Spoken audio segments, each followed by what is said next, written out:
So we're here at the Royal College of Music in London, where they have this beautiful manuscript by Giovanni Antonio Giaj. We're about to take a look at these manuscripts, and these are for arias that are featured on the album.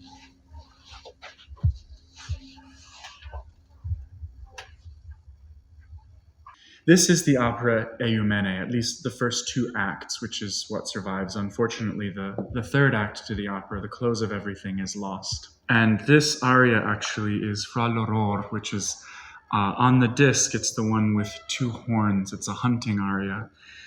And Giaj is this amazing composer who's completely overlooked. I chatted with people who've been performing in Baroque music for decades, and they've never heard the name, which I find fascinating because he composed over a dozen operas. He composed music for civic events in the town of Turin, and he composed a lot of sacred music as well.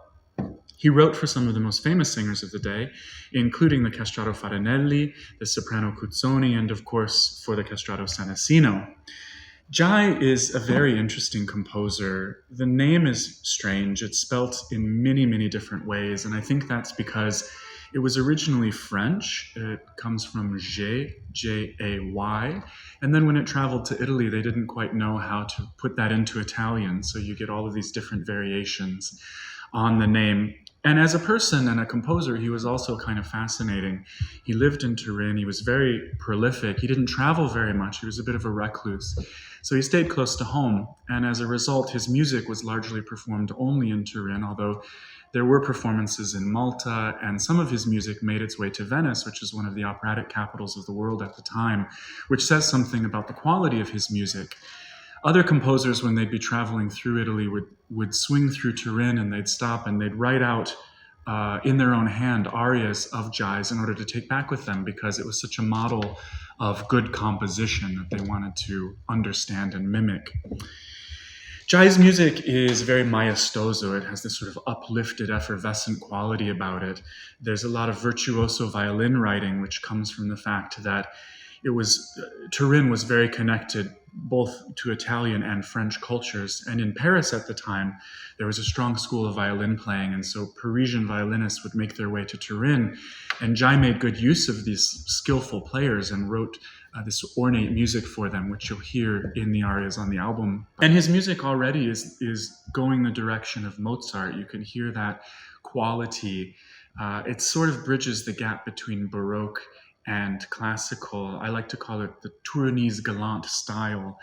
It's clear that Giaj understood how to compose for individual voices. When you look at his manuscripts, there's nothing cookie cutter about it. You know, each aria is tailor-made for the singer he was writing for.